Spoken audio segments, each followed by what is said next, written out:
Hello student. So after completion of the left atrium, let's see that is the left ventricle. So the left ventricle, it receives the oxygenated blood from the left atrium and it pumps the oxygenated blood into that the aorta.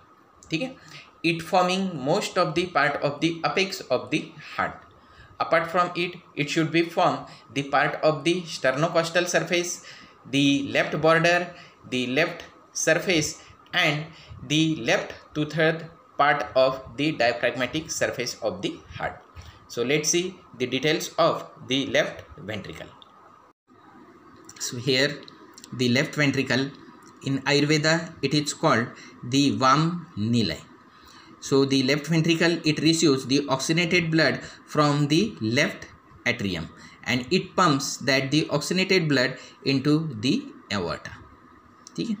Then it forms the most of the maximum part of the apex of the heart, this one.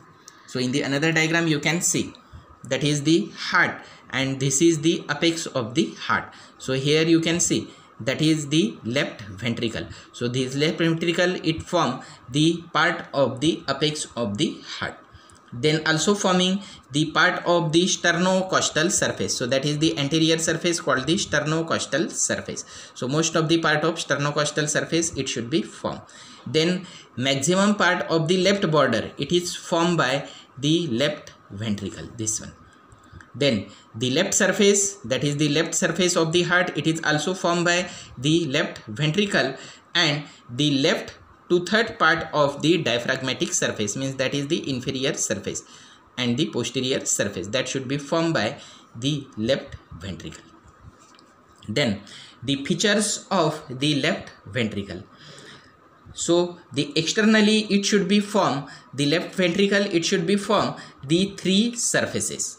That is, one is the sternocostal surface, means that is the anterior surface. Second one, that is the diaphragmatic surface, means that is the inferior and posterior surface. And third one, that is the left surface. So this one.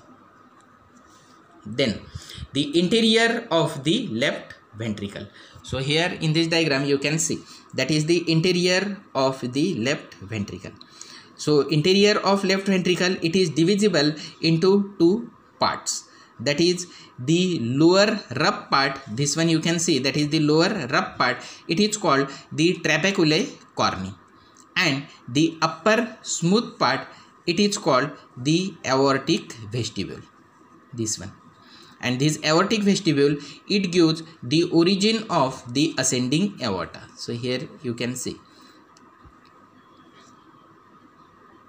Okay? Then this vestibule part, it should be lies between the membranous part of the interventricular septum. So that is the interventricular septum and anterior aortic cusp of the mitral wall. So here you can see that is the mitral wall, this is the anterior cusp and this is the posterior cusp.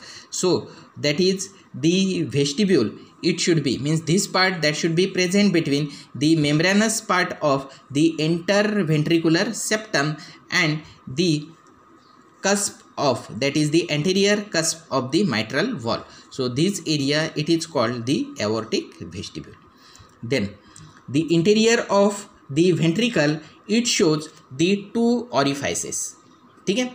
The left bicuspid orifice. So here you can see, which is guarded by the mitral wall. So here that is the two cusp of the mitral wall that should be present.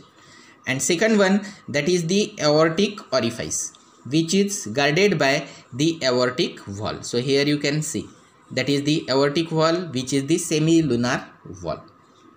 Then the two papillary muscles, that means the anterior and the posterior. So here you can see that is the anterior papillary muscle and this is the posterior papillary muscle, which is attached to the chordae tendineae. So here that is the fibrous band called the chordae tendineae, and this chordae tendineae, that should be attached to that the cusp of the mitral wall.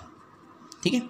Then the cavity of the left ventricle, it is circular in shape in the cross section, and the wall of the left ventricle, it is 3 times thicker than the wall of the right ventricle.